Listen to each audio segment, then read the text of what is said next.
భద్రాద్రి కొత్తగూడెం జిల్లా గాజులరాం బస్తీలో హిజ్రాలు ఆందోళన చేపట్టారు.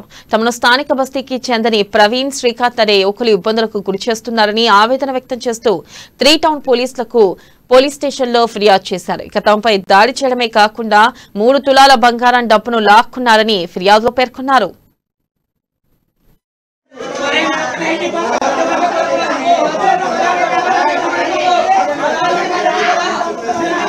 మేము భద్రాద్రి కొత్తగూడెం జిల్లాలో కొత్తగూడెంలో గాజులరాం బస్తీలో గత 30 సంవత్సరాల నుంచి మా పెద్దవాళ్ళు నివసిస్తున్నారండి. వాళ్ళతో పాటు మేము కూడా నివసిస్తున్నాము.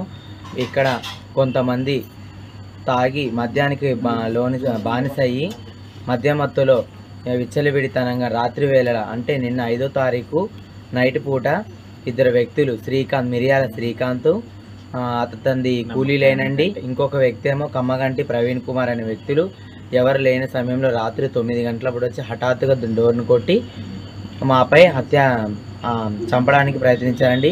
వాళ్ళు వచ్చినప్పుడు ఎందుకని మేము ప్రశ్నిస్తే, మీరు మాకు ప్రతిరోజు డబ్బులు ఇవ్వాలి, మీరు సంపాదించిన దాంట్లో ఎంతో కొంత రుసుము మాకు చెల్లిస్తేనే ఈ గల్లీలో మీరు ఉండాలి, లేకపోతే మిమ్మల్ని ఉండనియం, చంపుతామని ఇలాంటి బెదిరింపులు బెదిరిస్తున్నారండి.